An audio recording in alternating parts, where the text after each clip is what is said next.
एक सज्जन ने पूछा, एकदम उखड़ा हुआ उसका वचन, ऐसे लगा जैसे कितनी नफरत और घृणा भरा है। उसने कहा, कबीर का धर्म क्या है? कबीर किस धर्म में पैदा हुआ और कबीर किस धर्म को मानता था? ये भाषा में उसने प्रश्न किया। मैंने इतना ही सोचा कि जो इसको पता है, जितना इसने जाना है उतना पूछ रहा है, जिस माहौल में ये पला है वो पूछ रहा है, कोई बात नहीं।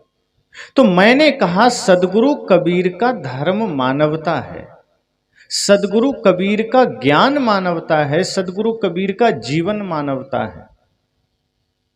और निश्चय ही वो जहां रहे होंगे, जहां पाले पोसे गए होंगे, वहां भी मानवता रही होगी। उस सज्जन का दूसरा सवाल आया कि आप प्रश्न को गोल गोल घुमा रहे हैं, सीधा कहिए कि आपको पता नहीं है कबीर किस धर्म को मानता था। मैंने कहा, मैं मानवता को जानता हूं, इंसानियत को जानता हूं, और गहराई में जाओगे तो सत्य, अहिंसा, प्रेम, करुणा, सेवा, भक्ति को जानता हूं। इससे अलग सदगुरु कबीर का कोई धर्म नहीं है।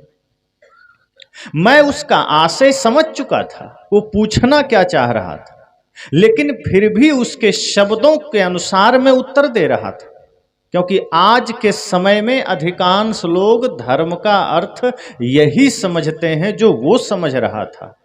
धर्म का नाम जैसे ही आता है, आदमी यही समझता है कि जहां धर्म आया मतलब या तो हिंदू होगा, या इस्लाम होगा, या सिख होगा, या जैन होगा, या ईसाई होगा, या बौद्ध होगा।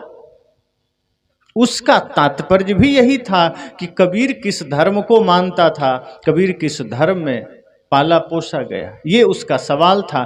पर हम इतना जानते हैं कि धर्म इतना क्षुद्र, इतना छोटा नहीं जो हिंदू में कैद हो जाए, मुसलमान में कैद हो जाए, ईसाई में कैद हो जाए, जैन, सिख, पारसी में कैद हो जाए। धर्म तो वो विराट स्वरूप है जो सूरज की भांति है। सूरज को कोई कैद कर पाएगा क्या? अपने हिंदू समाज में सूरज की पूजा होती है, और बिहार में तो उगते सूरज और डूबते सूरज की पूजा होती है छठ पूजा में। आप सब भी नाम सुने होंगे। वहां सूर्योदय का भी लोग पूजा करते हैं और सूर्यास्त की भी करते हैं, लेकिन मुसलमान तो नहीं करते सूरज की पूजा, ईसाई भी नहीं करते। तो क्या आपको लगता है कि मुस्लिम देश में सूर्योदय होता नहीं होगा? तो क्या सूरज वहां दर्शन नहीं देते होंगे? क्या ईसाइयों के देश में सूर्योदय होना बंद हो गया होगा? वायु की पूजा हिंदू धर्म में है, तो क्या पाकिस्तानियों को श्वास लेने में तकलीफ हो रही होगी? क्योंकि वायु देवता तो हिंदुओं के हैं, वहां तो जाएंगे नहीं। लेकिन यह बात नहीं है। धर्म सूरज की भांति है जो कभी भेद नहीं करता। हां, यदि सनातन धर्म बोलेंगे तो सनातन को धर्म कहा जा सकता है, क्योंकि सनातन का मतलब है जो था, जो है, जो रहेगा, जो मिट नहीं सकता, जिसे मिटाया नहीं जा सकता। और उसको प्रकारांतर से कह सकते हैं कि सत्य, अहिंसा, प्रेम, करुणा यही सनातन का स्वरूप है। जहां अहिंसा है, जहां करुणा है, जहां प्रेम है, जहां इंसानियत है, जहां संपूर्ण सृष्टि के लिए प्रेम है। सदगुरु कबीर का वह भाव याद करिए, सब घट मेरो साइया सुनी सेज न कोय। यही सनातन धर्म है कि सबके घट में मेरा प्रेम परमात्मा बैठा है, सभी हृदय में मेरा भगवान बैठा है। तो उस सज्जन का आशय यह था कि हम किसी संप्रदाय, किसी मजहब का नाम लें। उसने मजहब को ही धर्म समझ लिया था, और ये भूल बहुत लोग करते हैं। वो धर्म का नाम लेते हैं तो वो ये समझ लेते हैं कि हिंदू, सिख, मुस्लिम, जैन, बौद्ध, जबकि सदगुरु कबीर जैसे संत कहते हैं कि ये तो बहुत छोटा अर्थ हो गया धर्म का। धर्म इतना छोटा नहीं है जो किसी सीमाओं में बांधा जा सके। धर्म इतना छोटा नहीं है जो किसी शास्त्र में बांधा जा सके। धर्म इतना छोटा नहीं है जो किसी राज्य में, किसी देश में बांधा जा सके। धर्म विराट है, धर्म का स्वरूप विराट है, सूरज विराट है, सूरज को बांधा नहीं जा सकता। इसी तरह से धर्म को बांधा नहीं जा सकता। तो जब उस सज्जन ने कहा कि नहीं गोल गोल मत घुमाइए, मैंने कहा इससे पहले कि मेरी बातें समझ में आएगी तुम्हें, इससे अच्छा है कि धर्म का पहले अर्थ समझ लीजिए। जब धर्म का अर्थ ही गलत समझ रहे हैं तो आपको तो लगेगा ही कि हम बात घुमा रहे हैं, क्योंकि जिस दिन धर्म का अर्थ समझ में आ गया उस दिन बात घूमी हुई नहीं लगेगी, बात सीधी लगेगी। और वैसे भी सदगुरु कबीर की बहुत बातें तो घूमी हुई लगती ही। सदगुरु कबीर उल्टी बातें करते थे, जगत के लोगों को उल्टी लगती थी, उसका अर्थ सीधा होता था। अब सदगुरु कबीर कहते हैं बरसे कंबल भींजे पानी। अब सोचिए किसी को कैसे पल्ले पड़ेगी। संसार में होता यह है कि पानी बरसता है, कंबल भीग जाए। सदगुरु कबीर कहते हैं नहीं, कंबल ही बरस रहा है, पानी भीग रहा है। और साधारण आदमी को तो लगता है ये क्या मजाक, सदगुरु कबीर भी मजाक कर रहे हैं। पर सदगुरु कबीर जिस गहराई की बात करते हैं वो संसार के लिए उल्टा ही लगता है, वो छोटी ही बात लगती है। लेकिन जब गहरे में उतरेंगे तो सदगुरु कबीर की हर बातों के पीछे एक बड़ा रहस्य है, एक बड़ा विशाल गहरा अर्थ है। और जब वे कहते हैं बरसे कंबल, तो कंबल का स्वभाव गर्म होता है। तो जब वो कंबल का नाम लेते हैं अर्थात वो किसी गर्म चीज की ओर इशारा कर रहे हैं कि ये काम क्रोध लोभ मोह ईर्ष्या द्वेष की गर्मी बरस रही है। और जीव जो स्वभावतः शीतल है, जीव का स्वरूप जो मूलतः शीतल है, उस माया के संग में पड़कर जीव गर्म बन गया है। अन्यथा जीव का जो मूल स्वरूप है, स्वभाव है, वो शीतल है, ज्ञान है, सत्य है, अहिंसा है, प्रेम है, करुणा है। लेकिन माया के संग में वो गर्म हो गया, उष्ण हो गया। इसलिए ऐसा प्रतीत हो रहा है कि माया के साथ मिल करके वो भी वही हो गया जो उसे नहीं होना चाहिए। हर आदमी को अपने स्वरूप का आभास नहीं हो रहा, क्योंकि माया में पड़कर यही प्रतीत हो रहा है कि हम वही हैं जो जगत है, हम वही हैं जो ईर्ष्या द्वेष छल कपट है। सदगुरु कहते हैं इसकी आग बरस रही है और जीव भीग रहा है। जैसे पानी का स्वभाव शीतल है, ठंडा है, आप उसे कितना भी गर्म कर दीजिए, उसकी शीतलता आप उससे छीन नहीं सकते। आप सब अनुभव करते होंगे, पानी कितना भी उबल जाए, कितना भी गर्म हो जाए, वो गर्म पानी भी अगर आग में डाल दिया जाए तो आग को बुझा देता है। गर्म पानी में भी सामर्थ्य है आग को बुझा देने का। अर्थात बाहर से तो ताप है उसमें, लेकिन मूल स्वभाव उसका ठंडा है, इसलिए आग को बुझा देता है। इसी तरह जीव का मूल स्वरूप ठंडा है। तो सदगुरु कबीर की बातें साधारण नहीं है जो साधारण दृष्टिकोण से समझ में आ जाए। तो उस सज्जन ने जब यह पूछा कि कबीर का धर्म क्या है, उसका आशय यही था कि कबीर हिंदू थे कि मुसलमान थे, कबीर ईसाई थे या बौद्ध थे या जैन थे। लेकिन सदगुरु कबीर तो हिंदू मुस्लिम सिख ईसाई की बात ही नहीं करते। सिख तो उनके बाद ही हुआ है, तो वो तो न बौद्ध की बात करते हैं न जैन की बात करते हैं। सदगुरु कबीर तो एक इंसान की बात करते हैं। वे कहते हैं मैं जाति पाति से तो तुम्हें छुड़ाने आया हूं और तुम मुझे ही जातियों में बांट रहे हो। मैं तुम्हें संप्रदायों से मुक्त करने आया हूं और तुमने मुझे ही संप्रदायों में बांध दिया। मैं तुम्हें शास्त्रों से मुक्त करने आया हूं और तुमने मुझे ही शास्त्रों में बांध दिया। मैं तुम्हें मंदिरों से मुक्त करने आया हूं और तुमने मुझे ही मंदिरों में कैद कर दिया। कहा ये तो मेरा ही गला घोटना हो गया। मैं तुम्हें इंसान के रूप में देखना चाहता हूं, मैं तुम्हारे शरीर को ही देवालय बनाना चाहता हूं और तुम बाहर के मंदिर के पीछे अपने शरीर को कचरा घर बना दिया। उस सज्जन को जब मैंने कहा, शायद उसे बातें समझ में नहीं आई, क्योंकि बहुत से लोग होते हैं परंपरा का मारा हुआ, वो सत्य समझना नहीं चाहते। जब मैंने उसे कहा इंसानियत से बड़ा कोई धर्म नहीं है, मानवता से बड़ा कोई धर्म नहीं है, बाकी तो सब मत मजहब हैं, संप्रदाय हैं, अलग अलग रास्ते हैं, वो शाश्वत नहीं है। जितने भी मत पंथ हैं वो शाश्वत नहीं है, किसी कालखंड में निर्मित हो जाते हैं। किसी महापुरुष के आगमन से कोई एक नया रास्ता जन्म ले लेता है, पर मूल तो सत्य है। मूल तो वह धर्म है जो कभी मिट नहीं सकता, जो कभी परिवर्तित नहीं हो सकता, और वही सत्य, अहिंसा, प्रेम, करुणा, भक्ति।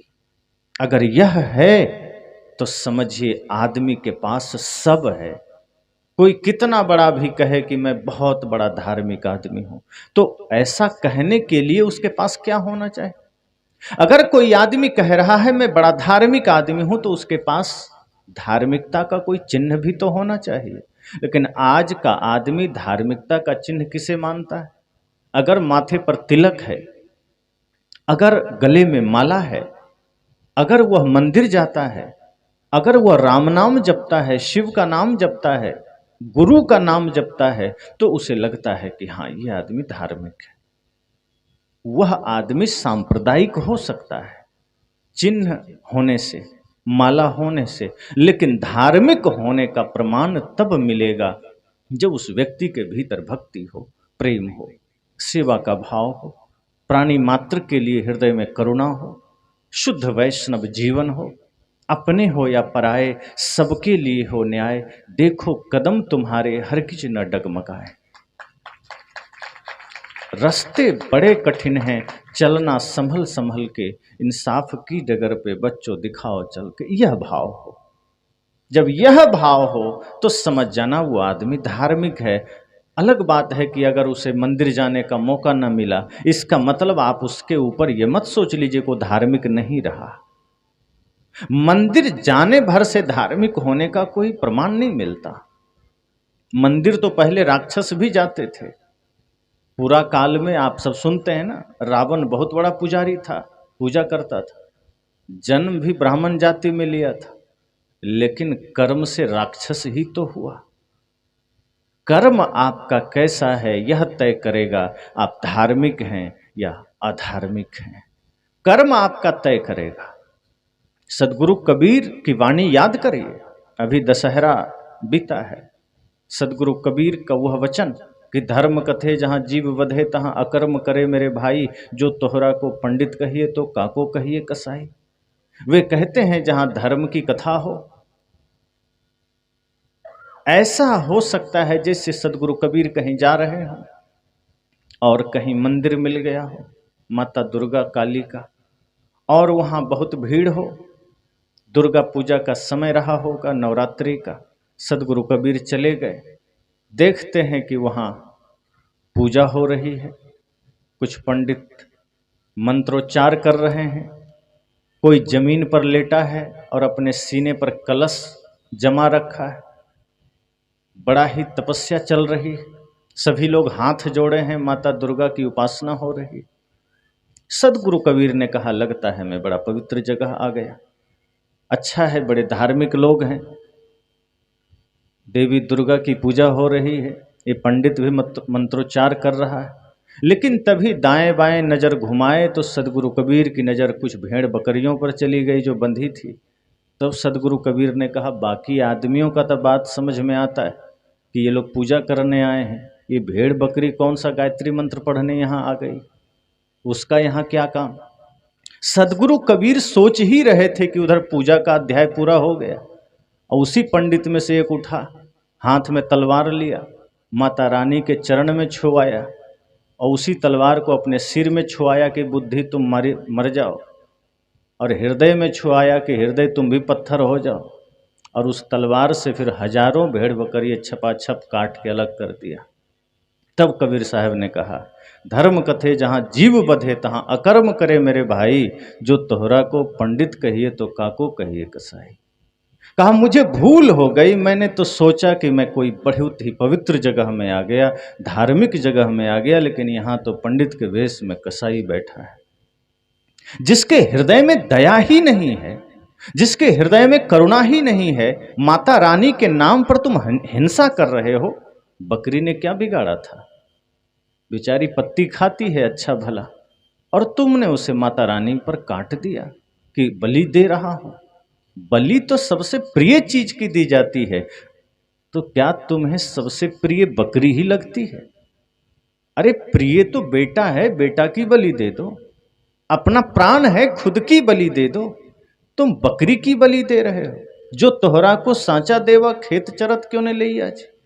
अगर माता रानी को बकरी ही खानी है तो तुमसे पूछेगी, तुम्हें मैसेज भेजेगी कि हमें बकरी चाहिए, वो तो खेत से उठा लेगी। कोई माता इतना निष्ठुर नहीं हो सकती कि अपने ही बच्चे पर छुरी चलवा दे। ये अपने जिह्वा लंपटता के कारण आदमी माता रानी को भी बदनाम करता है।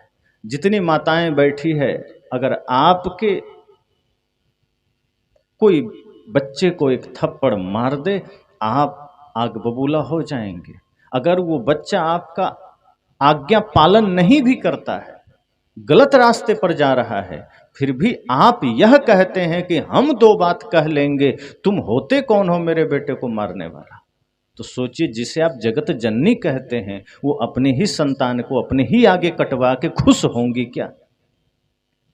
और सच तो यह है कि बलि तो अपनी बुराइयों की दी जाती है, अपने अहंकार की दी जाती है। बलि तो नासमझी की दी जाती है, मूर्खता की दी जाती है। हम जीव हत्या किए चले जा रहे हैं। तो सदगुरु कबीर का जो दृष्टिकोण है वो साफ है कि धार्मिक होना है तो हृदय में दया चाहिए, सत्य चाहिए। और बकरी, मुर्गी, मछली ये सब को मारने के लिए हिंसा, मन में निष्ठुरता, कठोरता, क्रूरता होनी ही चाहिए। कोई प्रेमी आदमी, कोई कारुणिक आदमी, कोई दयालु आदमी हिंसा नहीं कर सकता। उसके लिए भीतर क्रूरता चाहिए, राक्षसीपन चाहिए, वहशीपन चाहिए। और राक्षसीपन अगर हमारे जीवन में है, फिर हम धार्मिक कहां से हो गए? तो बाहरी क्रियाओं से, बाहरी यात्राओं से, बाहरी चिन्हों से हम धार्मिक नहीं हो सकते। सदगुरु कबीर का धर्म इंसानियत है, तो इंसानियत सिर्फ अपने लिए नहीं, सबके लिए। मैंने कहा ना, अपने हो या पराए, सबके लिए होने आए। तो जब उस सज्जन ने कहा कि कबीर का धर्म क्या है, तो मैंने कहा मानवता है, इंसानियत है। लेकिन उसे वो बात समझ में नहीं आई। उसने कहा कि आप लोग सिर्फ धोखा दे रहे हैं। मैंने कहा जिसे धर्म का अर्थ ही पता नहीं है, उसे मैं क्या कहूं? शायद तुम कभी जान सको धर्म का अर्थ। धर्म का अर्थ ही होता है धारण करना। धृ धातु से धर्म शब्द बनता है, जिसका अर्थ ही होता है धारण करना। जो सत्य को धारण करता है, प्रेम को धारण करता है, अहिंसा को धारण करता है, वही आदमी धार्मिक है। शरीर पर कोई चिन्ह नहीं है तो कोई बात नहीं, लेकिन जिसके कर्म में चिन्ह आ गया, जिसके विचारों में चिन्ह आ गया, सच पूछिए तो वही सनातनी है, वही धार्मिक है। कई बार लोग मुझे सनातन धर्म के बारे में पूछते हैं कि आप सनातन धर्म पर कुछ बोलिए।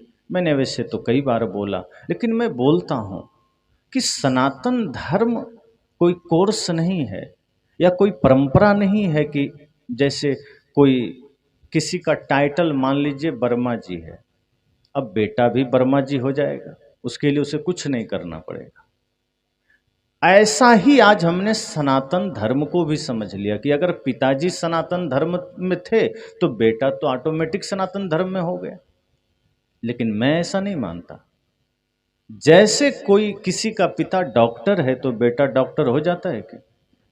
किसी का पिता सेना में है तो बेटा सेना में हो जाएगा, ऐसा मान लेंगे? उसको भी उतना ही प्रैक्टिकल एग्जाम देना है, उतना ही लिखना है, उतना ही प्रमाण देना है।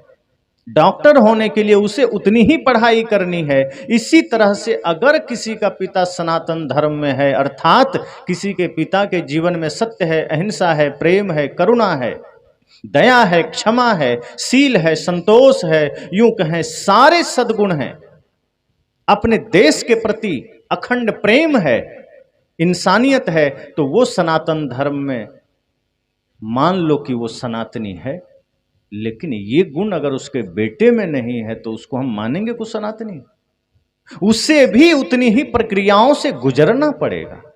ये सदगुरु कबीर का दृष्टिकोण है कि धार्मिक होने के लिए आपके आचरण में परिवर्तन चाहिए, आपके विचारों में परिवर्तन चाहिए। हम वस्त्र में परिवर्तन कर लेते हैं, चिन्हों में परिवर्तन कर लेते हैं, बाहर के वेशभूषा में बदलाव कर लेते हैं और हम सोचते हैं धार्मिक हो गए। कोई धार्मिक अनुष्ठान कर लिया, करवा लिया, सोचते हैं हम धार्मिक हो गए। मंदिर की 2-4 यात्राएं कर लिया, सोचते हैं हम धार्मिक हो गए। सदगुरु कहते हैं ये तो बाहरी यात्राएं हैं और ये कोई भी कर सकता है और ये सरल है। बाहर से कुछ भी करना सरल है, पर जो व्यक्ति भीतर से यात्रा कर पाए, जो प्रेम के पथ पर चल पाए, जो सत्य के पथ पर चल पाए, ये कठिन है। कितने सनातनी हैं जो ये कह सकते हैं कि मेरा अपने भाई के साथ वही व्यवहार है जो राम और भरत का था। कितने सनातनी हैं जो यह कह सकते हैं कि मैं अपने माता पिता के प्रति उतना ही समर्पित हूं, श्रद्धावान हूं जितना राम जी थे। बहुत से लोग सिर झुका लेंगे कि नहीं, ये तो हमारे जीवन में नहीं है। तो राम जी को मानने का अर्थ क्या हुआ? राम जी का प्रेम है भाई से, और आज का इंसान अपने ही भाई पर मुकदमा करके न्यायालय में खड़ा है। और किस लिए? थोड़े से जमीन के टुकड़े के लिए। जो राम अयोध्या जैसी राजगद्दी को भी लात मार देते हैं, उनको मानने वाले आज अपने को राम भक्त कहलाने वाले लोगों की दशा यह है कि अपने ही भाई पर केस करके बैठा है। तो सनातनी होने के लिए कर्म में भी तो बदलाव चाहिए, परिवर्तन चाहिए। बहुत से लोग हैं जो कहते हैं मांस मछली खाना चाहिए, जो कहते हैं कि क्या दिक्कत है बाहर अगर हम कुछ भी कर रहे हैं, कलयुग है सब चलता है।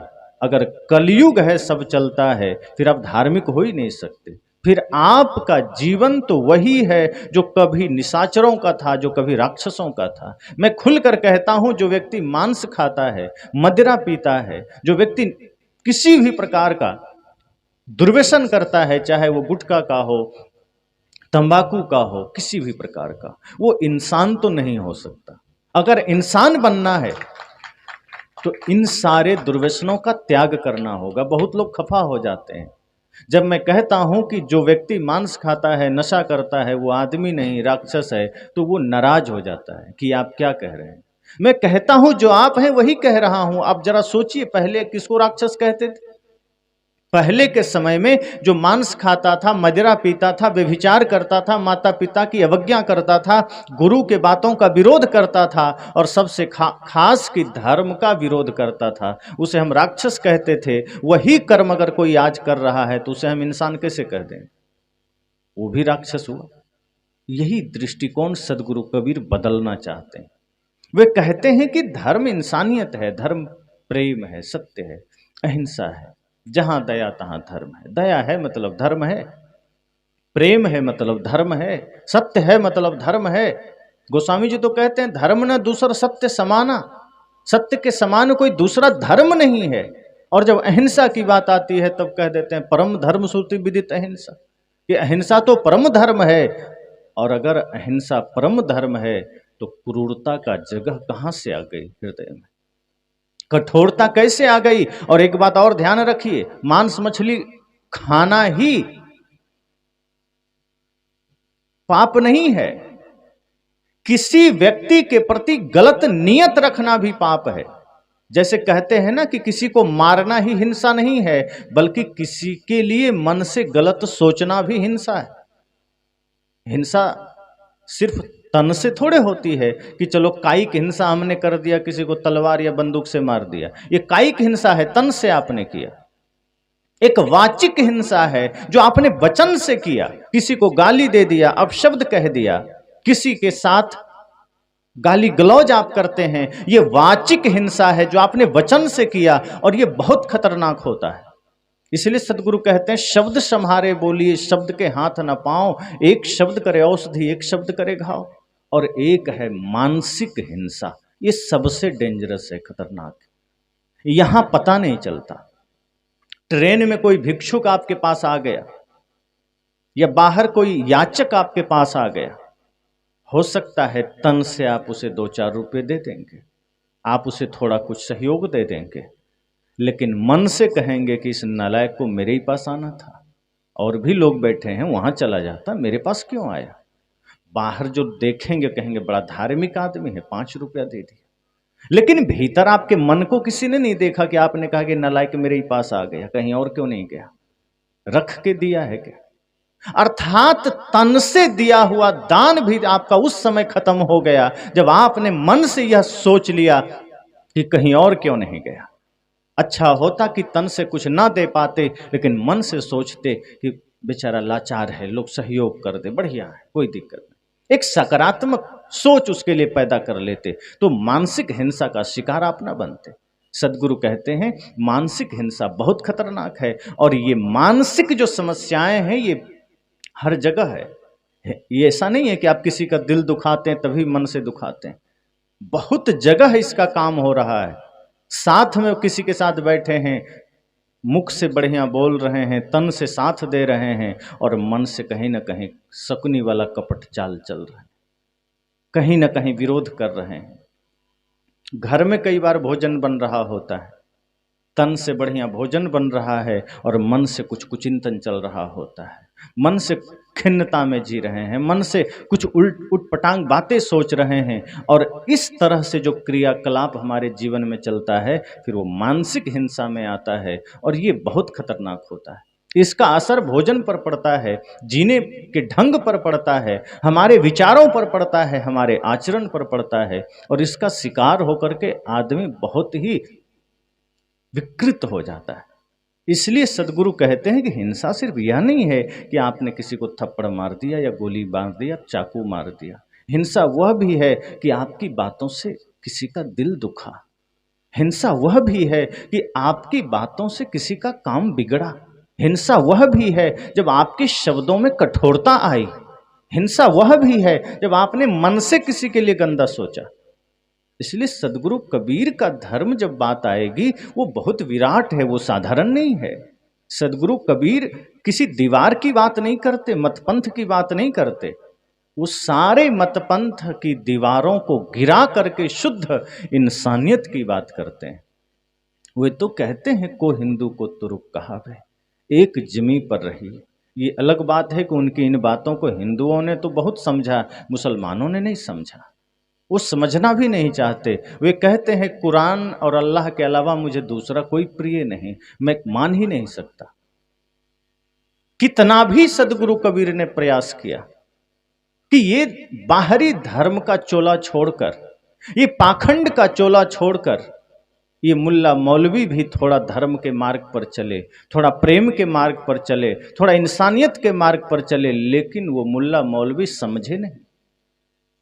हिंदू कोमल है, हिंदू समाज में जन्म लेने वाला आदमी या अन्य जो मतपंथ हैं उसमें कोमलता है, सरलता है। वो सदगुरु कबीर के उस अकाट्य सत्य को समझा, स्वीकारा, माना, लेकिन मुगलों में अर्थात मुसलमानों में इतनी कठोरता है, इतनी ज्यादा जड़ता है कि वो समझना ही नहीं चाहते। वे कहते हैं कुरान के अलावा मैं कहीं झुक ही नहीं सकता, अल्लाह के अलावा मैं किसी को मान ही नहीं सकता। सदगुरु कबीर समझाते रहे कि अलग अलग धर्म का नाम लेकर के तुम लोग क्यों पाखंड फैला रहे हो, अलग अलग शब्द में उलझ करके तुम क्यों इस तरह से आदमी को भरमा रहे हो। हिंदुओं को समझाया, मुसलमानों को समझाया, पंडितों को समझाया, मौलवियों को समझाया, लेकिन अंततः मौलवी तो समझा ही नहीं।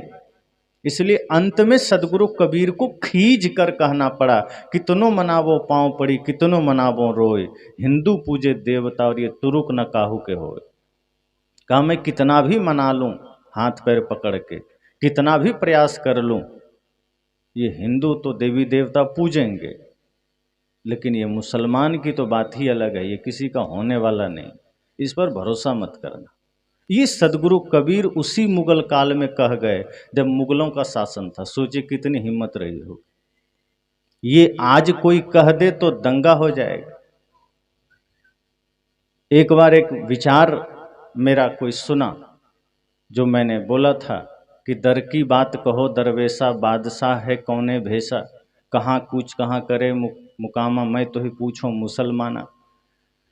कि उस अल्लाह की बात बताओ, वो किस वेश का है, क्या शकल है, क्या स्वरूप है, क्या रंग है, क्या रूप है, कहाँ से आता है, कहाँ जाता है, इस पर मैंने पूरी व्याख्या करी, बीजक कथा थी मेरी बहराइच उत्तर प्रदेश में, उसी में इस पद पर मेरी व्याख्या थी। तो उस प्रवचन को लगभग 40 लाख लोगों ने देखा। उसमें से इतने फ़ोन मेरे पास आए मौलवियों के कि आप ये प्रवचन हटा लें यूट्यूब से, नहीं तो आप पर कार्रवाई हो जाएगी। मैंने कहा क्यों?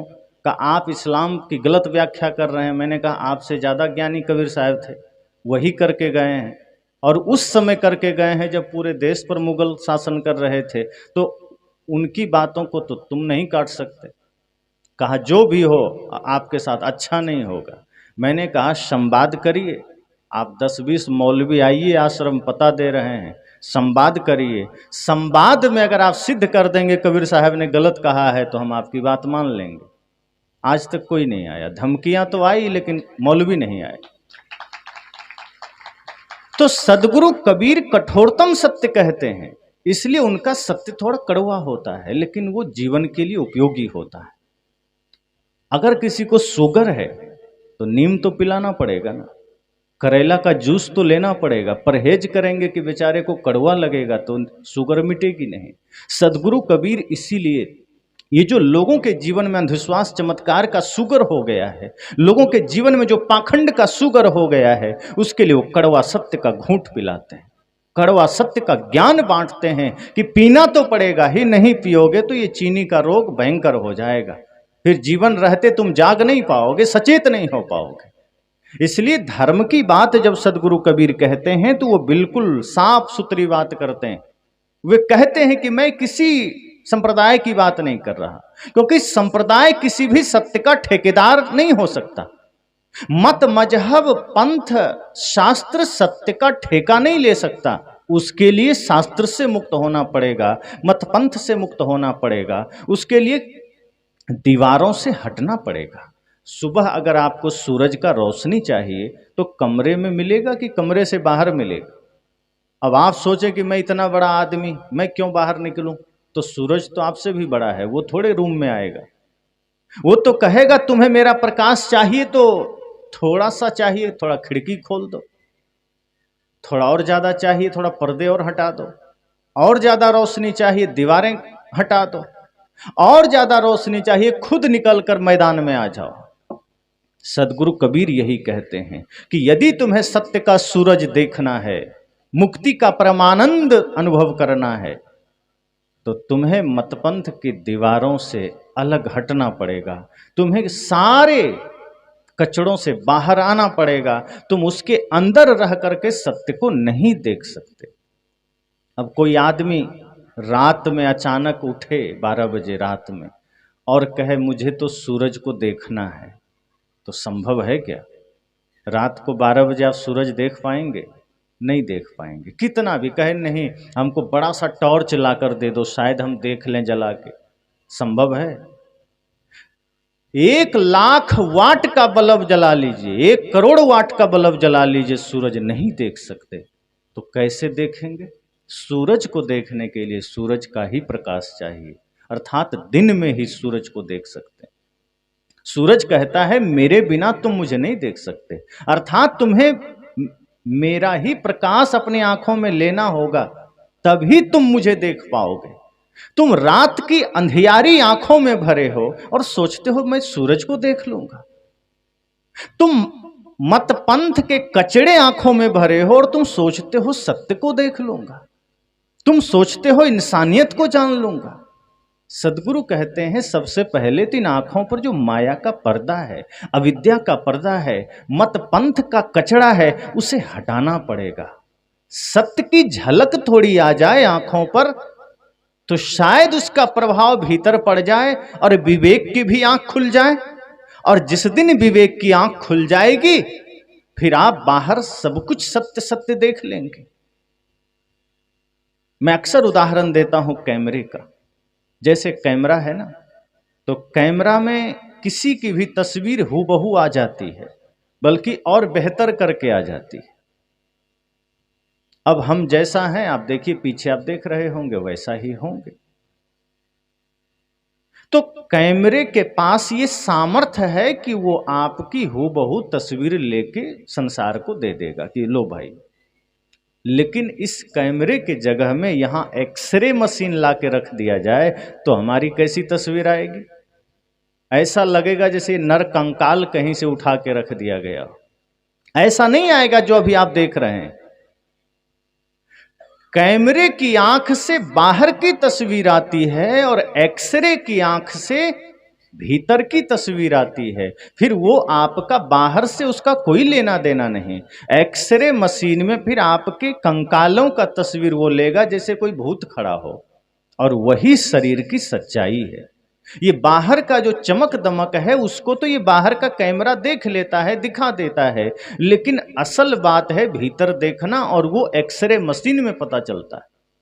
अगर अपना ही एक्सरे करवा करके दीवार में टांग दिया जाए तो बार बार यह आभास होता रहेगा कि हमारी यही सच्चाई है, यही रियलिटी है। इसलिए इस शरीर का घमंड नहीं करना है। यही है विवेक की आंख और ये बाहर की आंख में फर्क। ये जो बाहर की आंख है वो संसार की चमक दमक को देखती है, वो माया को देखती है, संसार के ऐश्वर्य को देखती है। और जो विवेक की आंख है वो भीतर के सत्य को देखती है। वो जगत के उस पार देखती है, माया के उस पार देखती है। बाहर की आंख के पास सामर्थ्य नहीं है माया के उस पार देखने का।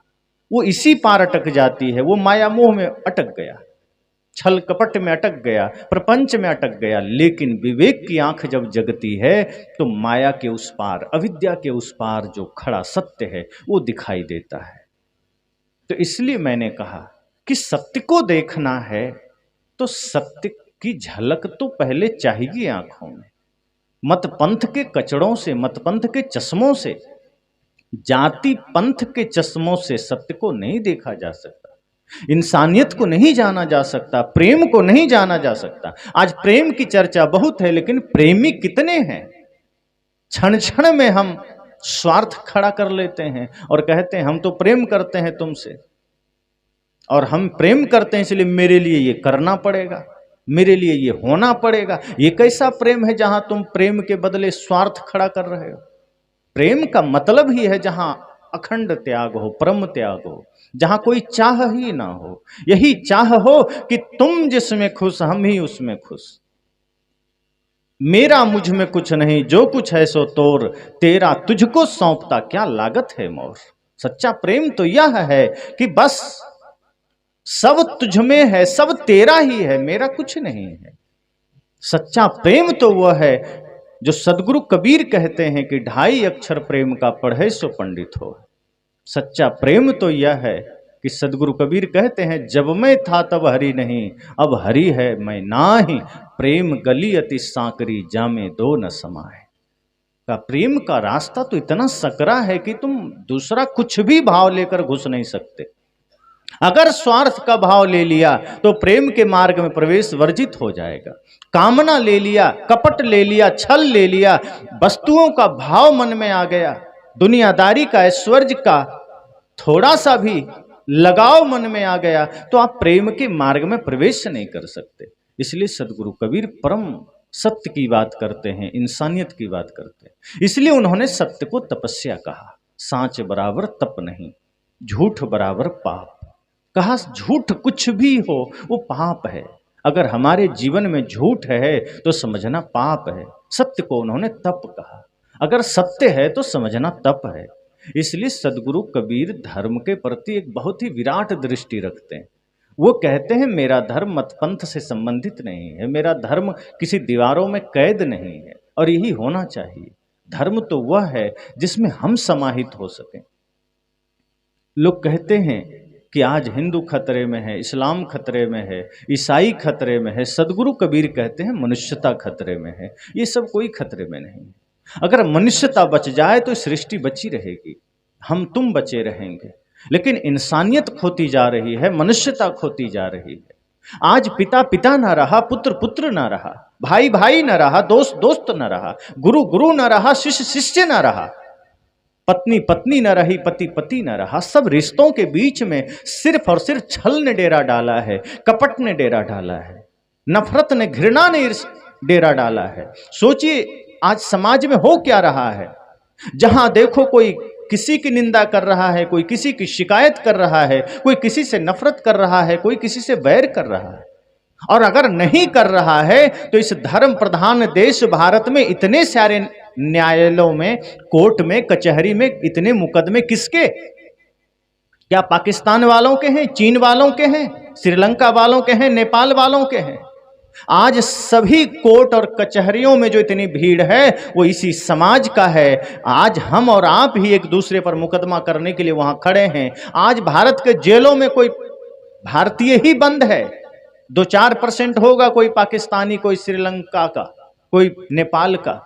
98% मुझे लगता है भारत के ही लोग बंद हैं। और इस धरती के लोग जहां कभी कहते थे कि यह धार्मिक देश है, यह विश्व गुरु देश है, यह तो वह देश है जहां गंगा बहती है, यह वो देश है जहां कदम कदम पर पूजा होती है, यह वो देश है जहां कदम कदम पर मंदिर है, जहां धर्म का भाव है। लेकिन आज यह देश इतना बदहाल क्यों है? जहां एक और भौतिक विकास में हम आकाश की ओर उड़ रहे हैं, वहीं धार्मिकता से, इंसानियत से हम दूर दूर तक कोई संबंध नहीं रख पा रहे हैं। हृदय में वेदना यही तो है कि हर व्यक्ति के भीतर की संवेदना खत्म हो गई। संतों की पीड़ा यही तो है कि हमारे हृदय में जो एक संवेदना होनी चाहिए खत्म हो गई। पहले तो दूसरों के दुख को देख करके भी हृदय द्रवित हो जाता था, पर दुख द्रवहि सो संत सुजाना, कहा भी गया कि दूसरे के दुख को देखा और हृदय द्रवित हो गया, समझना वो संत हृदय है। आज दूसरे को तो छोड़िए, अपने ही माँ बाप आंसू बहा रहे हैं और हमें कुछ भी फर्क नहीं पड़ता, बल्कि हम डांट फटकार करके चल देते हैं कि ये नाटक क्यों कर रहे हो। एक पिता आपके साथ नाटक थोड़े करेगा। नाटक तो बचपना में बच्चे करते हैं और पिता खुशी से उसके साथ उस नाटक का हिस्सा बनता है। लेकिन वही बच्चा बड़ा हो जाता है, अपने को समझदार समझ लेता है, तो पिता का एक एक हरकत नाटक लगता है, माँ का हरकत नाटक लगता है, फिर उसके आंखों में आंसू का हम कारण बनते हैं।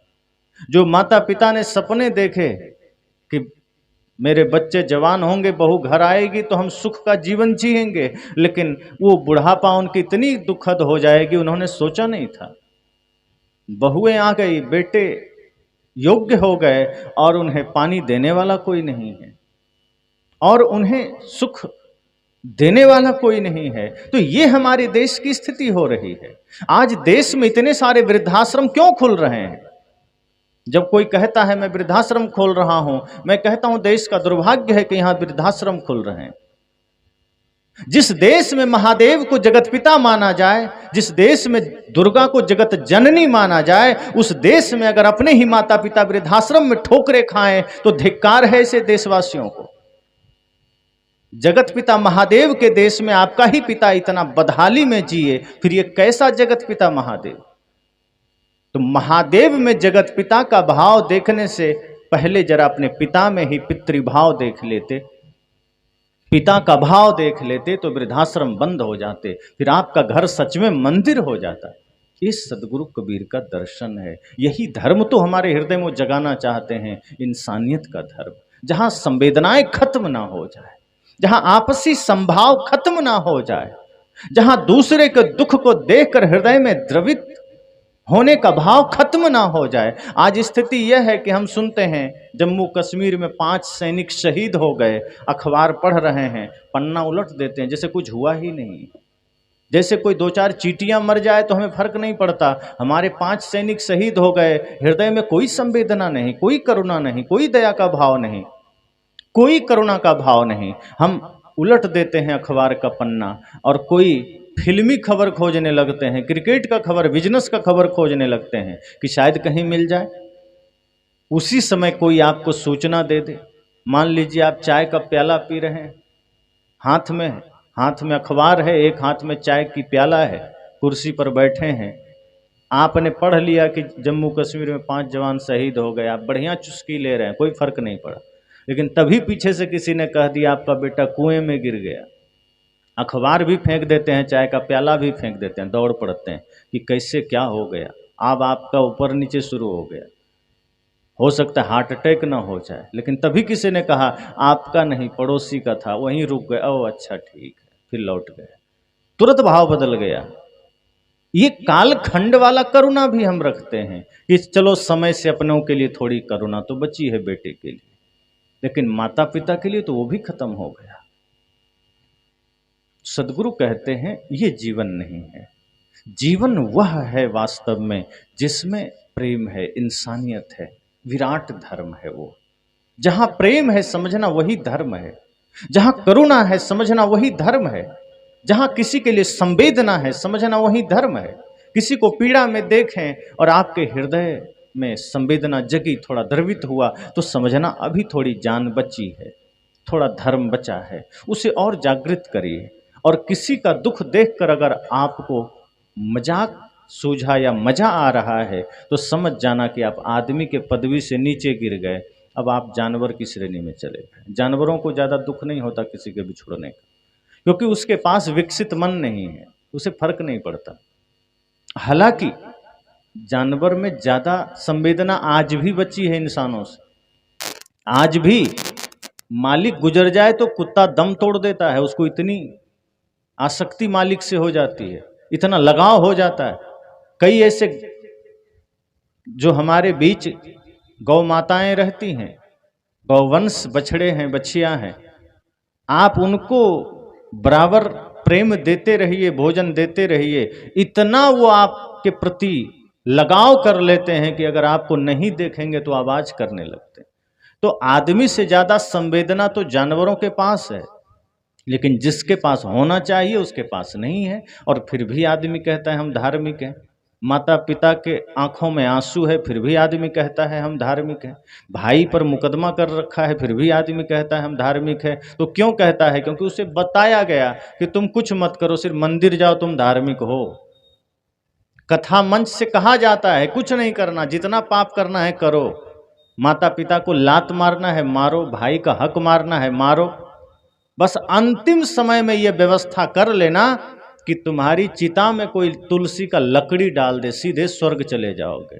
अब आदमी सोचता है इतना मेहनत कौन करे फालतू, जो पाप हो रहा है होने दो, मांस मछली खा रहे हैं खाने दो, लड़ना है लड़ने दो। अंत में अपने बच्चों से कह जाएंगे तुलसी का लकड़ी डाल देना, स्वर्ग चले जाएंगे। इतना सस्ता कर दिया स्वर्ग को कि तुलसी की लकड़ी डालो स्वर्ग पहुंचो, या लाख बार राम का नाम लो स्वर्ग पहुंचो। इतना सस्ता सरल कर दिया तो गीता रामायण उपनिषद की जरूरत ही नहीं है, बीदक बीजक धमपदम की आवश्यकता ही नहीं।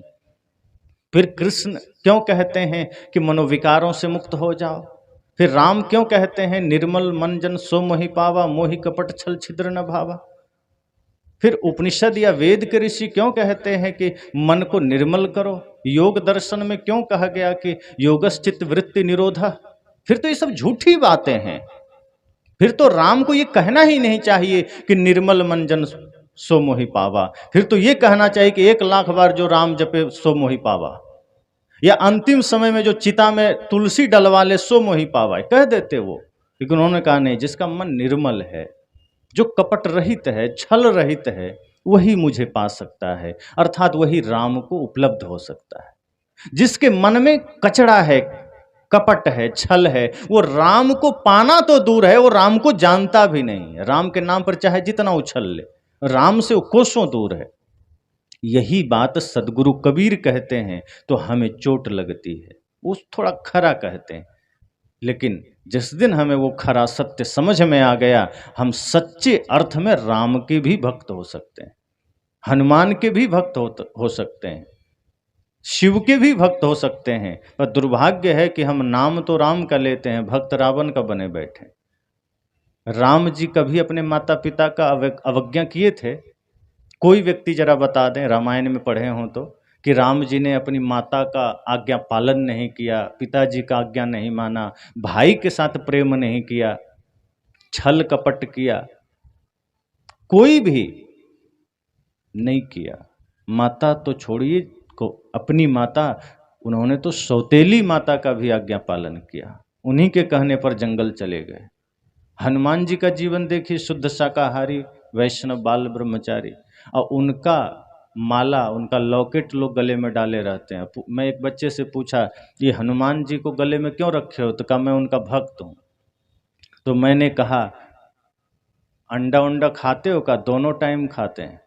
तो मैं कहा कैसे भक्त हुआ जी? हनुमान जी तो मांस मछली नहीं खाते थे। कहा लेकिन हमको तो मम्मी पापा कहते हैं नहीं खाओगे तो बुद्धि नहीं होगी। मैं कहा फिर तो हनुमान जी मूर्ख रहे होंगे, उनके पास बहुत, क्योंकि वो तो खाते ही नहीं थे। कहने वो तो बल बुद्धि के दाता हैं। हनुमान चालीसा में ही लिखा है कि उनके जैसा ना बल है किसी के पास, ना बुद्धि है किसी के पास, तो बिना मुर्गी मछली के आ गया। कृष्ण जी को कहते हैं कि वो मक्खन खाते थे, मलाई खाते थे, मांस तो नहीं खाते थे।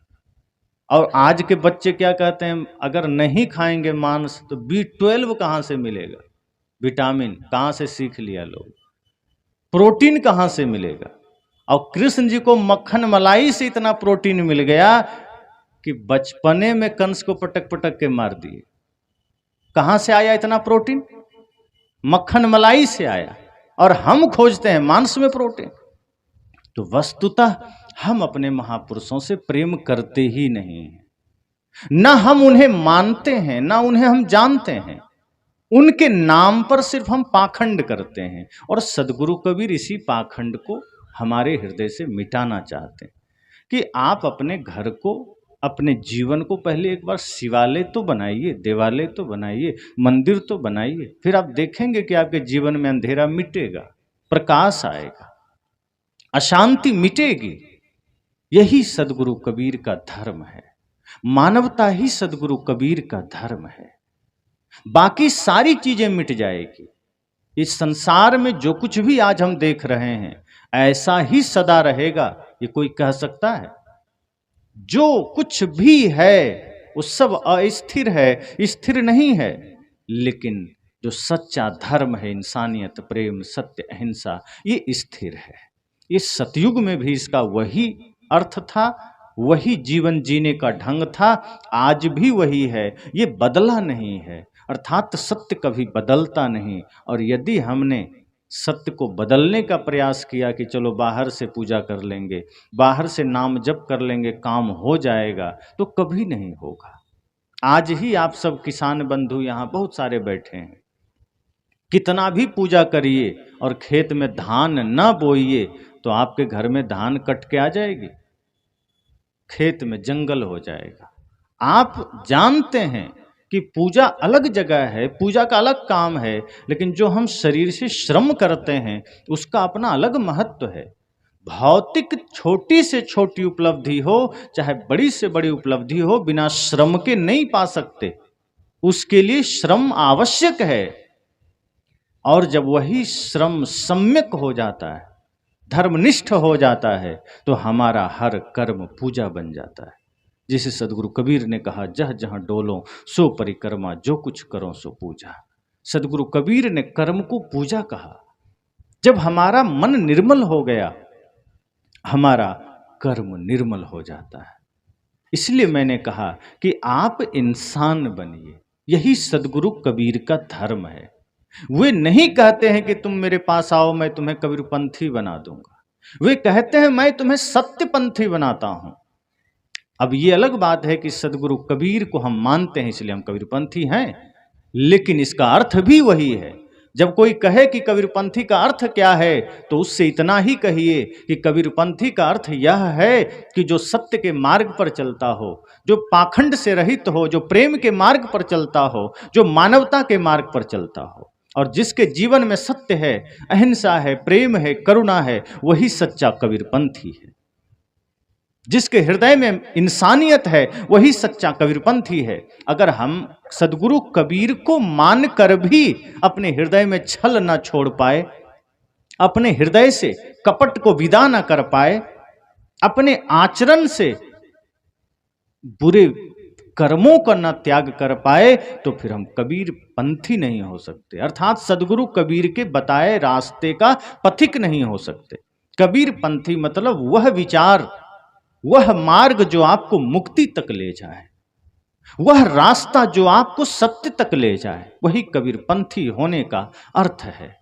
कबीरपंथी होने का अर्थ बाहर से मत ले लीजिएगा। अभी मैंने कहा कि बाहर के चिन्ह धार्मिक होने का प्रमाण नहीं है, वो सबके लिए है।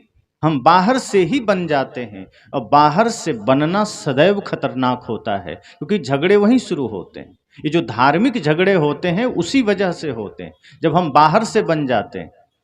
आज मंदिर मस्जिद के जो झगड़े होते हैं ये बाहरी बनने के वजह से है कि हम हिंदू हैं, कोई कहता है हम मुसलमान हैं, फिर वो तलवारें लेकर आ जाते हैं कि तुम हमारे लिए खतरा हो, वो कहता है तुम हमारे लिए खतरा हो, और दोनों अपने लिए खतरा बन जाता है। तो इसलिए सदगुरु कबीर का धर्म मानवता है। अगर आप सच्चे अर्थ में सदगुरु कबीर को मानते हैं तो इतना ही समझिए कि भक्त या भगवान कवि, भक्त या विद्वान कवि, भगवान पंडित मौलवी, जो भी बनना बाद में, पहले बनो तुम आदमी। आदमी के शहर में मैं ढूंढता हूं आदमी। ये वाक्य जीवन में उतार लीजिए।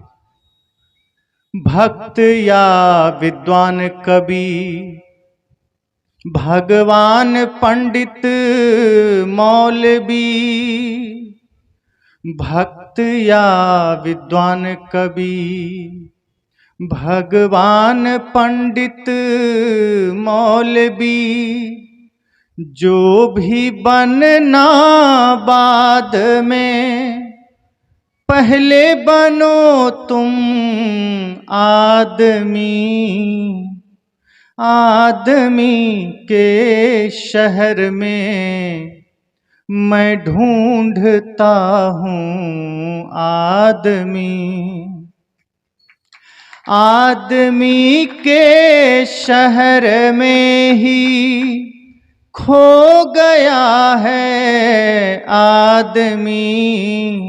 आदमी के शहर में मैं ढूंढता हूँ आदमी।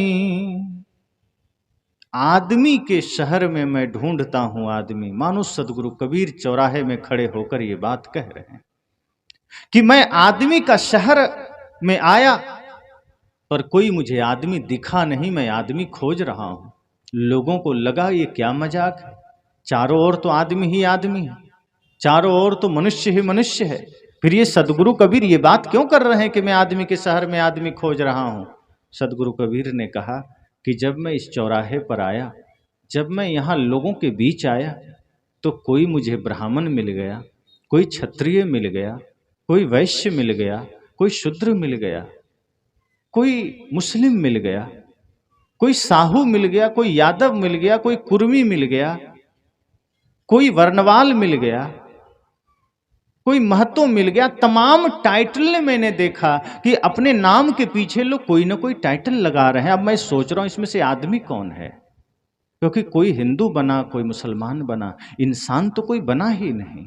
काश इस चौराहे पर कोई एक आदमी मिलता और कहता कि मैं इंसान हूं, और मैं जिससे भी पूछ रहा हूं तुम कौन हो, तो कोई ब्राह्मण, कोई क्षत्रिय, कोई वैश्य, कोई शूद्र। इसलिए मैं आदमी के बीच में आदमी खोज रहा हूं, क्योंकि शक्ल तो सबकी आदमी जैसे है, लेकिन अक्ल तो अब तक न मिला जिसका आदमी वाला हो। अक्ल तो वही है, छल वाला, कपट वाला, पाखंड वाला, आडंबर वाला। सदगुरु कबीर तो कहते हैं तुम ये जातियों में बट करके इंसानियत खत्म कर रहे हो। सदगुरु कबीर का चिंतन तो इतना विराट है कि वो स्त्री पुरुष में भेद नहीं करते। वे तो कहते हैं स्त्री और पुरुष तो वस्त्र मात्र हैं, ये कपड़ा समझना शरीर को। कोई पुरुष का कपड़ा पहन लिया, कोई स्त्री का कपड़ा पहन लिया, जीव तो सबके भीतर समान ही है। इसलिए सबको अधिकार है सत्य के मार्ग पर चलने का, सबको अधिकार है मोक्ष मार्ग तक जाने का। और माताएं तो और ज्यादा अधिकृत हैं, क्योंकि वे तो अधिकांश बाहरी दोषों से मुक्त रहती हैं, और इस सृष्टि का आधार भी माताएं हैं। लेकिन आज हमारे समाज में कितनी विसंगतियां हैं। अगर उन विसंगतियों को ही गिनाने लगे तो घंटों बीत जाए। बस इतना समझ लीजिए कि कदम कदम पर आज सच में राक्षसी प्रवृत्तियों ने हर व्यक्ति को घेर रखा है, हर मन को गुलाम बना रखा है। इसलिए एक माँ सही से अपने मातृत्व धर्म का पालन नहीं कर पाती, जिसे वेद के ऋषियों ने निर्माता कहा था, माता निर्माता भवती। वो माताएं आज निर्माण करना छोड़ दी हैं। जन्म तो दे देती हैं बच्चों को, लेकिन बच्चे का चरित्र निर्माण नहीं कर पाती है, उन्हें आदर्शों की शिक्षा नहीं दे पाती है। आज जो पिता बन रहे हैं वो पितृ धर्म का पालन नहीं कर रहे हैं। अपने ही बच्चों के साथ अगर हम दुर्व्यवहार करेंगे, गलत संस्कार देंगे, तो आने वाली पीढ़ियों के लिए हम कोई ना कोई खतरा का बीज बो रहे हैं। हमें लगता है ये मेरा बेटा है, ये थोड़ा बिगड़ ही गया तो क्या घटता है, पर वो आपका बेटा भी इसी समाज में रहता है, इसी देश में रहता है, वो कहीं ना कहीं इस देश की संस्कृति सभ्यता से जुड़ गया है। और यदि उसका कोई कर्म बिगड़ेगा और कहीं बड़े स्तर पर बिगड़ा तो उसका असर देश पर होगा, समाज पर होगा। इसलिए मैं कहा करता हूं कि देश के निर्माण में सहायक बनिए, उसके विनाश का कारण मत बनिए। जीवन थोड़ा है, न जाने किस घड़ी किस मुकाम पर मृत्यु आकर खड़ी हो जाए और कहे कि चलो तेरा समय हो गया, फिर आप कहें कि मैंने तो कुछ किया ही नहीं, जो किया वो साथ नहीं जाएगा, जो साथ जा सकता था वो किया नहीं, तो मृत्यु कहेगी समय तो मिला था, तुमने गंवा दिया, अब मैं क्या करूं, चलो। ऐसी नौबत ना आए। ये समझना कि ये जीवन मिला ही है परम सत्य के लिए, भक्ति के लिए, मुक्ति के लिए, जगत में कुछ करके जाने के लिए, देश के लिए कुछ करके जाने के लिए। और अपने जीवन को सजाइए प्रेम से, भक्ति से, श्रद्धा से। अपने जीवन को सजाइए देश प्रेम से। और जिस दिन आपने सजा लिया, आपके वो संस्कार, वो आदर्श आपके संतानों में उतरेंगे। और जिस दिन आपके संतानों में राष्ट्रभक्ति उतर गई, जिस दिन आपके संतानों में सत्य, हिंसा, प्रेम, करुणा उतर गए, तो आप देखेंगे कि आपके आंगनों में पुनः कोई श्रवण कुमार खेल रहा होगा, कोई भगत सिंह खेल रहा होगा, कोई चंद्रशेखर आजाद खेल रहा होगा, कोई नेताजी सुभाष खेल रहा होगा, कोई मीराबाई खेल रही होगी, कोई लक्ष्मीबाई खेल रही होगी। अगर आपने अपने जीवन में क्रांतिकारी परिवर्तन लाया तो आप राष्ट्र निर्माण में सहायक बनेंगे, राष्ट्र उत्थान में सहायक बनेंगे। अपने जीवन को राष्ट्र निर्माण में बाधक मत बनने दीजिए। हम तो राष्ट्र निर्माण में बाधक बन जाते हैं। और ये समझ लीजिए, अगर एक आदमी एक छोटा सा भी नशा करता है वो राष्ट्रद्रोही में गिना जाएगा, क्योंकि हम राष्ट्र की संपत्ति का दुरुपयोग कर रहे हैं। अगर आप गुटखा खा रहे हैं तो आप राष्ट्रभक्त नहीं हो सकते। अगर आप शराब पी रहे हैं आप राष्ट्रभक्त नहीं हो सकते। और हम कहते हैं क्या करें, हम आदत से लाचार हैं। एक आदमी ने कहा मुझे बीड़ी की लत है, क्या करें, बड़ी गंदी आदत है, जानता हूं लेकिन छूटती नहीं। मैंने कहा हुआ क्या, कहा कि बहुत दिनों से बीड़ी ने मुझे पकड़ रखा है। मैंने कहा बीड़ी ने पकड़ रखा है या आपने पकड़ रखा है? कहा जो कह लीजिए, पर पकड़ तो रखा है, छूटती नहीं। मैंने कहा अब मैं तो इतना ही कह सकता हूं कि सही संग में लगिए, शुभ संकल्प लीजिए और एक बार बीड़ी को हाथ में लेकर थोड़ा प्रश्नोत्तर करिए कि आज तक हमने तुम्हें पिया है, क्या क्या दिया तुमने, क्या क्या मिला तुमसे। बीड़ी खुद उत्तर दे देगी। और बीड़ी का उत्तर अगर सुनाई दे गया तो बीड़ी उसी समय फेंक दोगे। और यदि सुनना ना चाहा तो फिर जेब में रख लोगे। लेकिन बीड़ी बोलेगी जरूर, और सुन पाओ तो सुन लेना। तंबाकू हाथ में रख के प्रश्न करिए कि तुमने आज तक क्या दिया, वो जरूर उत्तर देगी। और बीड़ी ये उत्तर देगी कि अब तक तुम्हारे फेफड़ा को जाम करने में लगा हूं, थोड़ा दिन और सेवन करोगे बढ़िया से जाम कर देंगे। उसके बाद अस्पताल का चक्कर लगाते रहना। लोगों के बीच में तुम्हें अपमानित किया है, करते रहेंगे, और पीते रहे तो और ज्यादा करेंगे। बीड़ी पीने वाला आदमी समाज में सम्मानित हो सकता है क्या? तंबाकू खाने वाला जो खाया और तुरंत थू थू करता रहता है वो सम्मानित नहीं हो सकता। शराब पीने वाला आदमी, मैंने कहा कि अगर कोई शराब पीता है, शराब को बोतल सामने रख ले और प्रश्न करे कि बहुत दिनों से तुम्हें पी रहे हैं। अच्छा, आदमी शराब पीता क्यों है? किसी मित्र ने कभी लत लगा दी, पहला कारण। या दूसरा कारण ये होता है कि बहुत टेंशन हो गया, कोई गम आ गया, तो किसी ने कहा पी लो, थोड़ी देर नशे में रहोगे, भूले रहोगे। तो शराब करता क्या है कि आदमी का कनेक्शन बुद्धि से काट देता है, बस इतना ही करता है, अर्थात आपको थोड़ा मूर्छित कर देता है। और जब आप मूर्छित होते हैं उस वक्त बुद्धि से कोई लेना देना नहीं होता है, मन आपका समझ में नहीं आता कि क्या है नहीं है। उस वक्त आदमी अनियंत्रित हो जाता है। शराब के नशे में वो सोचने समझने की शक्ति खो देता है और वो सोचता है बड़ी शांति मिल रही है। सद्गुरु कहते हैं कि जब तुम शराब पी करके मन को मार रहे हो, बुद्धि को तुम अपने से अलग कर रहे हो, तो उसका नुकसान भी तो है। और इतना करके तुम कितनी देर सुखी हो पाओगे? चलो कुछ देर के लिए मन अलग हो गया दुख दर्द से, लेकिन जब नशा उतरेगी तो और भयंकर कष्ट। किडनी को तो गला ही लिया, किडनी को तो नष्ट कर ही लिया, समाज में अपमान भी हुआ, धन भी गया, बेटा भी शराबी हो गया, पूरा घर चला गया, और अंत में कहीं किडनी फेल कर गया तो समय से पहले राम नाम सत्य हो जाएगा। तो क्या दिया शराब? खोना ही तो हुआ। हीरे के बदले कंकड़ जमा कर लिया, जमा करना था हीरा, लेकिन कंकड़ बटोर लिया। तो किसी भी प्रकार का नशा हो जीवन में, किसी भी प्रकार का दुर्व्यसन हो, कहीं ना कहीं हम अपने जीवन को नहीं समझ पाए। इसलिए जितने भी दुर्व्यसन है, नशा है, आप संकल्पित होइए कि ये सत्संग तो हमें जागृत करता है। अगर हम किसी प्रकार का नशा करते हैं, मन ही मन संकल्प ले लीजिए कि इसी ज्ञान कुंड में हमें अपनी बुराइयों की आहुति दे देना है और आज से निर्मल होकर जाना है। एक पिता हैं तो पिता धर्म निभाइए, अपने बच्चों में सही संस्कार डालिए, वरना अगर शराब पीते रहे तो छिप कर आपका बेटा भी पिएगा। जब तक आपके प्रति उसके हृदय में सम्मान बचा है, छिप कर पिएगा, और जिस दिन वो सम्मान भी खत्म हो जाएगा, फिर आपके ही सामने दोस्तों के साथ बोतल रख कर पिएगा। फिर आप कहेंगे क्या करें, बेटा बिगड़ गया है, कारण तो आप ही हैं। बच्चों के बिगड़ने का कारण कोई दूसरा नहीं है, माता पिता खुद बनते हैं। मैंने पहली कड़ी में कहा कि बच्चे अपने दायित्व को समझे, माँ बाप के आंखों के आंसू का कारण न बने। लेकिन अब दूसरी कड़ी में कह रहा हूं कि बच्चे आपके आंखों के आंसू के कारण बन रहे हैं। क्यों? क्योंकि आप उसे संस्कार नहीं दे पाए, क्योंकि आपने उसे शिक्षा दिया है, आपने उसे डॉक्टर इंजीनियर वकील बनने की प्रेरणा दी है, आपने उसे इंसान बनने की प्रेरणा नहीं दी है, आपने उसे संस्कार नहीं दिया है, सभ्यता नहीं दी है, आपने उसे इंसानियत का पाठ नहीं पढ़ाया है, आपने उसे जीने का ढंग नहीं दिखाया।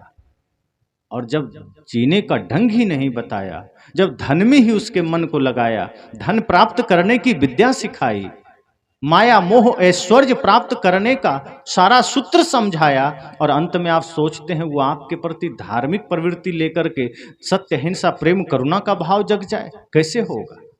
उसके लिए माता पिता को यत्न करना पड़ता है। तो एक यह सत्संग और सदगुरु कबीर का ज्ञान आपको सशक्त बनाता है कि अगर आप पिता हैं तो एक अच्छे पिता बनिए, माता हैं तो एक अच्छी माता बनिए, गुरु हैं तो अच्छे गुरु बनिए, शिष्य हैं तो एक अच्छा शिष्य बनिए, मित्र बनिए। मूल बात यह है कि सबके हृदय में प्रेम हो, इंसानियत हो, निर्मलता हो, पवित्रता हो। छल कपट जहां भी होगा, नफरत जहां भी होगी, घृणा जहां भी होगी, वहां सिर्फ दीवारें खड़ी होगी, और वो दीवारें इतनी मजबूत होगी कि जब धरती से जाएंगे तो ऐसा फील होगा, ऐसा अनुभव होगा कि हम सब गंवा के जा रहे हैं। रोते हुए जाना होगा, रोते रोते जीना होगा। इसलिए सदगुरु कबीर जिस परम धर्म की बात कर रहे हैं, उस धर्म को हम सबको अपने हृदय में धारण करना। हम बाहरी धर्म के पीछे भागते हैं, अर्थात बाहरी चिन्हों के पीछे भागते हैं। कई लोग भक्ति का माहौल जब बन जाता है, देखते हैं तो उनके मन में भाव जगता है कि हम भी गुरुजी से माला ले लें। और ऐसे बहुत से लोग हैं जो उत्साह में आकर माला ले लेते हैं, दीक्षा ले लेते हैं, लेकिन कुछ ही दिन में उनके सिर पर से भक्ति का भूत उतर जाता है, फिर वो उसी मार्ग पर दौड़ने लगते हैं। वे ट्रेनिंग नहीं लेते पहले शिक्षा का, ज्ञान का, संस्कारों का, कि माला तो ले लेंगे लेकिन पहले संस्कारों की शिक्षा तो ले लें। जब कोई पुलिस में जाता है भर्ती होने, आर्मी में जाता है, तो क्या जाते ही पुलिस का ड्रेस मिल जाता है? पहले ट्रेनिंग होती है, हर चीज़ बताया जाता है, दौड़ाया जाता है, सारे गुर सिखाए जाते हैं। जब देख लिया कि ये आदमी योग्य हो गया तो ड्रेस भी मिल जाता है। हम गुरु के पास जाते हैं, बिना ट्रेनिंग के कहते हैं गुरुजी माला दे ही दीजिए। और कई गुरु होते भी इतनी जल्दी में सोचते हैं चलो जैसे भी है अपना शिष्य की संख्या बढ़ जाएगी माला बांध ही देते हैं। अब एक सप्ताह बाद पता चला चेला कहीं बैठ के गांजा पी रहा है। तब गुरुजी ने कहा रे चेला ये क्या? तो गुरुजी आपने गांजा का नाम थोड़े लिया था, बीड़ी नहीं पीना, बीड़ी छोड़ दिया मैंने, गांजा शुरू किया। ऐसे चेला भी है जो देखा देखी माला ले लिए, लेकिन गुरु ने ये नहीं कहा कि आज से अगर तुम माला ले रहे हो तो ध्यान रखना माला के साथ साथ एक ताला भी दे रहा हूं जो समस्त बुराई के मार्ग पर लगा देना, जिस पर तुम्हारा प्रवेश न हो सके। माला के साथ साथ अगर ताला भी गुरु दे दें तो शायद हिंसा के मार्ग पर हमारा कदम रुक जाए, शायद अनाचार व्यभिचार कदाचार के मार्ग पर हमारा कदम रुक जाए। लेकिन आज होता यह है कि माला देने की होड़ में, संख्या बढ़ाने की होड़ में हम किसी को भी दे देते, कोई भी आया माला दे दिया। बहुत ऐसे संत हैं ट्रेन में चलते चलते अगर कोई बोल दिया तो गले में डाल देते।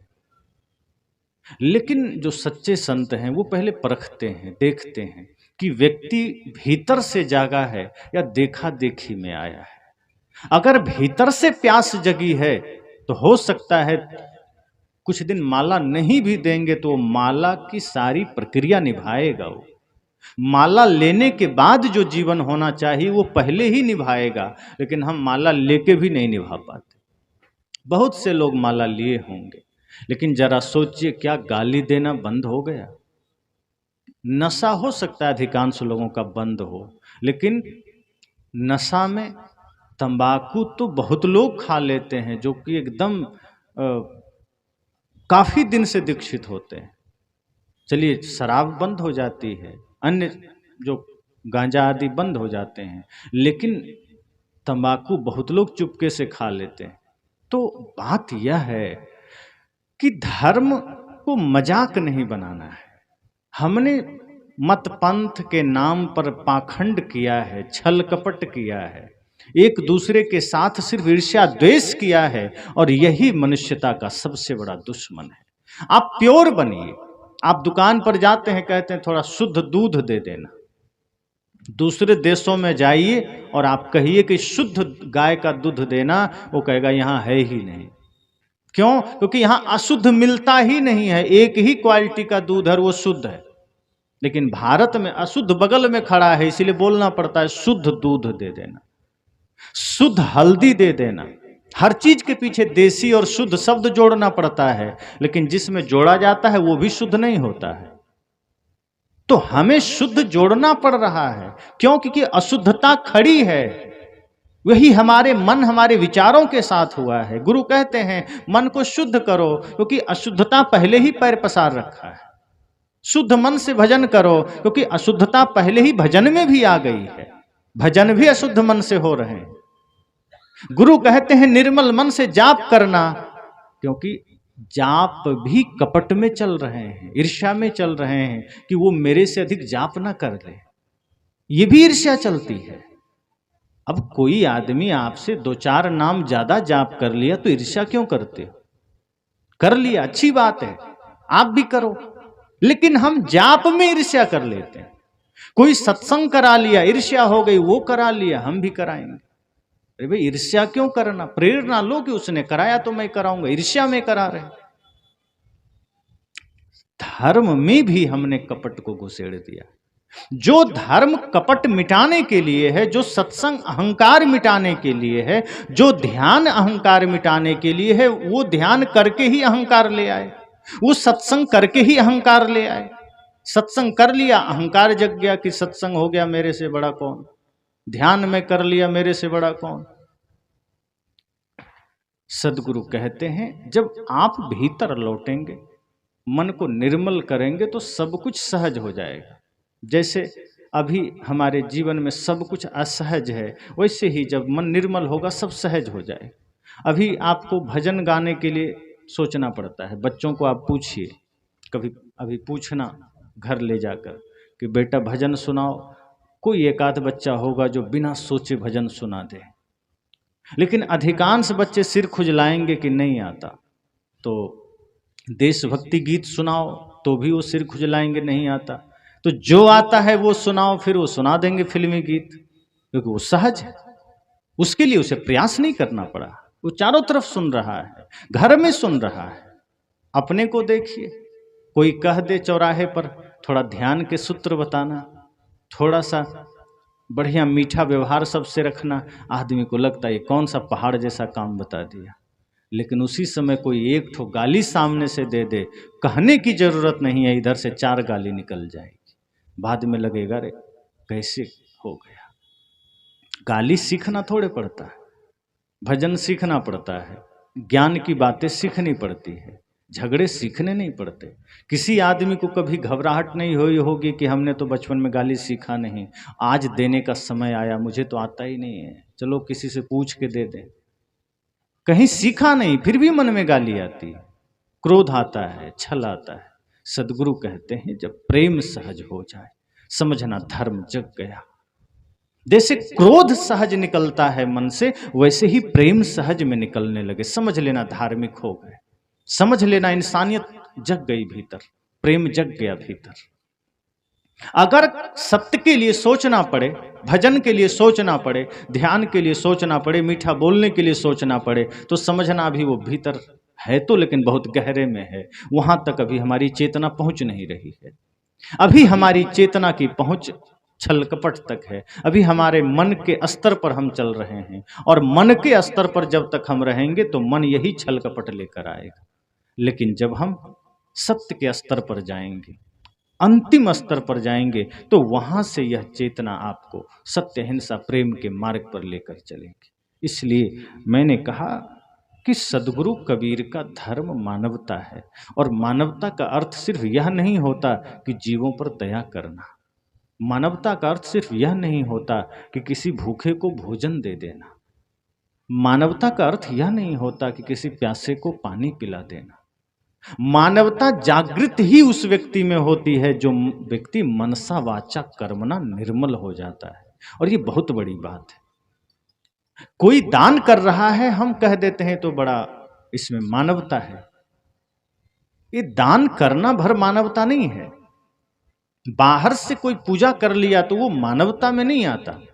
मानवता का विराट अर्थ ही यही है कि जब व्यक्ति मन वचन कर्म से पवित्र हो जाए, जब उसका अंतस शुद्ध हो जाए, बाह्य शुद्धि और अंतः शुद्धि जब दोनों में वो पारंगत हो जाए, तो समझना मानवता जागृत हो गई। और इसलिए मानवता को धर्म कहा। मानवता का अर्थ छोटा नहीं है। कई लोग धर्म और अध्यात्म का अर्थ भी अलग अलग कर देते हैं, हालांकि शाब्दिक अर्थ अलग अलग है, लेकिन गहरे में जाएंगे तो दोनों समानार्थक हैं, एक ही। धर्म जब पूर्ण गहरे अर्थ में हम लेते हैं तो धर्म भी वही है कि जहां सिवाय प्रेम करुणा सत्य हिंसा के कुछ भी नहीं, और सत्य हिंसा प्रेम करुणा उसी चित्त में जागृत होता है जहां पूर्ण निर्मलता हो, रत्ती भर कोई कपट ना हो। अध्यात्म भी वही शक्ति है जो आत्मा की ओर ले जाए, जो स्वयं की ओर ले जाए। अध्यात्म वह ज्ञान है जो भीतर की ओर ले जाए, संसार की ओर न ले जाए। तो इसलिए सदगुरु कबीर का ज्ञान अकाट्य होता है, खरा होता है, निर्मल होता है, उसकी पवित्रता है। और एक चीज और है कि सदगुरु कबीर को अगर हम समझ गए ना, तो आपको लगेगा कि सदगुरु कबीर चोट नहीं कर रहे हैं, वो हमें संभाल रहे हैं, वो हमें तोड़ना नहीं चाहते हैं, वो हमें बनाना चाहते हैं। सदगुरु कबीर का हृदय उस कुम्हार की भांति है जिसे खुद सदगुरु कबीर ने अपने दोहे में कहा है कि गुरु कुम्हार शिष्य कुंभ है, गढ़ी गढ़ी काढ़े खोट, अंदर हाथ सहार दे बाहर मारे चोट। सदगुरु कबीर अपने प्रेम का हाथ हमारे हृदय में लगा देते हैं और बाहर से ज्ञान का थपेड़ा देते हैं, ताकि पाखंड मिट जाए, छल मिट जाए, कपट मिट जाए। वो हमें तोड़ना नहीं चाहते। डॉक्टर के पास आप जाते हैं घाव लेकर, तो डॉक्टर के हाथ में कैंची है, चाकू है, बहुत सारे इंस्ट्रूमेंट है। अब देख करके आप भाग जाएं कि पता नहीं मेरा जान ले लेगा, जान बचाने के लिए वो कैंची है उसके पास। वो आपके घाव का ऑपरेशन करेगा, वो आपके जान को बचाएगा, आपके स्वास्थ्य को बचाएगा। डॉक्टर के हाथ की कैंची से डर मत जाइए। हाँ, वही कैंची डाकू के हाथ में है तो डर स्वाभाविक है, क्योंकि वो सच में मारना चाहता है। इसमें कैंची का कोई दोष नहीं है। गुरु के पास वही शब्द के थपेड़े हैं, वही ज्ञान का प्रहार है। हम डर जाते हैं, भाग जाते हैं, टूट जाते हैं, लेकिन गुरु के पास जो ज्ञान का थपेड़ा है वो हमें सुडौल करने के लिए है, सुव्यवस्थित करने के लिए। जैसे पिता अपने पुत्र पर जब क्रोध करता है तो ध्येय पुत्र का नुकसान करना नहीं होता। पिता का क्रोध इसलिए होता है कि बच्चों में अनुशासन आ जाए, उसे अनुशासित रखने के लिए पिता क्रोध करता है। माँ का क्रोध बच्चों के प्रति इसलिए होता है कि बच्चे रास्ता ना भटक जाए, उसका ध्येय गलत नहीं। इसलिए सदगुरु कबीर के भाव को समझेंगे तो क्रोध गलत नहीं है, उसका प्रयोग गलत हो जाता है। ये बहुत गहरी बात है, समझने की है। क्रोध गलत नहीं है, और एक अर्थ में हिंसा भी गलत नहीं है, प्रयोग गलत करते हैं। अपनों के प्रति हम नफरत भर लेते हैं और तब क्रोध करते हैं, ईर्ष्या में क्रोध करते हैं, छल कपट हृदय में भर के क्रोध करते हैं, इसलिए क्रोध गलत हो जाता है। लेकिन जब वही क्रोध अनुशासन के लिए होता है, वही क्रोध व्यवस्था के लिए होता है, किसी जीवन को दिव्य बनाने के लिए होता है, क्रोध सहायक बन जाता है।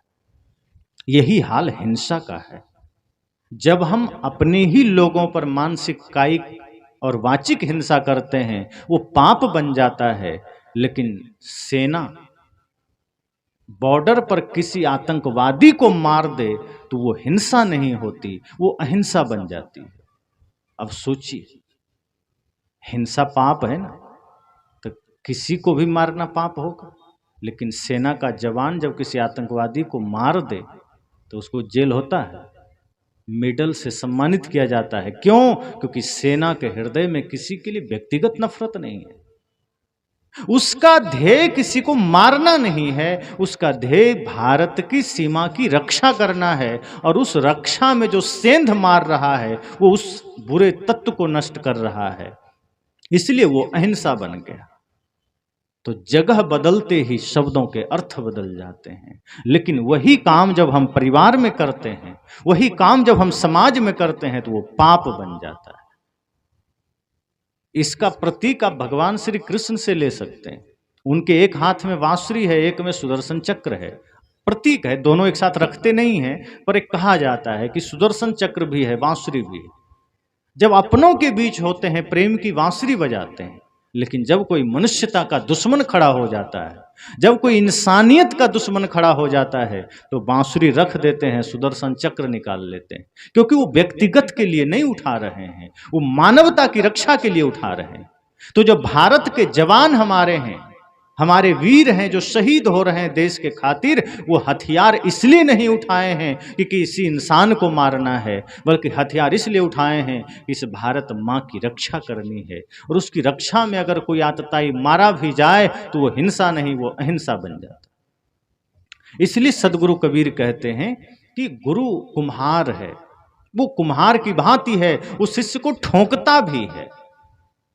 लेकिन ठोंकना अलग चीज है, भीतर से प्रेम का हाथ भी रखते हैं। वो ठोकना उद्देश्य है, शिष्य को सही बनाना, सुंदर बनाना, व्यवस्थित बनाना, बाहरी शकल जैसी भी हो, चरित्र से उसे सुंदर बनाना। इसलिए गुरु, सदगुरु, संत का लक्ष्य यही होता है कि समाज में व्यवस्था आए, स्वास्थ्य आए, समृद्धि आए, हर आदमी में धर्म आए, हर आदमी में न्याय प्रियता आए, हर व्यक्ति में समरसता आए, और अंततः राष्ट्र भक्ति आए, मानवता आए। तो ये मानवता का विशाल अर्थ है, विराट अर्थ है। जब ये हमारे जीवन में होगा तो समझना यही धर्म है, यही सत्य है।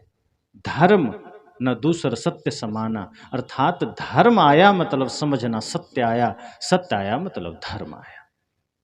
तो सदगुरु कबीर के प्रति अगर किसी के मन में यह शंका है कि वो किस धर्म के हैं, तो सबसे पहले तो यह उन्हें समझना है कि धर्म का अर्थ विराट होता है उसे किसी जातियों में कैद नहीं किया जा सकता, उसे संप्रदायों में कैद नहीं किया जा सकता। हाँ, अगर आप ये कहते हैं कि सदगुरु कबीर किस संप्रदाय के थे, किस मत मजहब के थे, तो बात समझ में आती है। लेकिन सदगुरु कबीर तो मत पंथ मजहब संप्रदाय से ऊपर उठ करके शुद्ध मानवता में थे, परम इंसानियत में थे, और इससे बड़ा कोई धर्म नहीं, इससे बड़ा कुछ नहीं।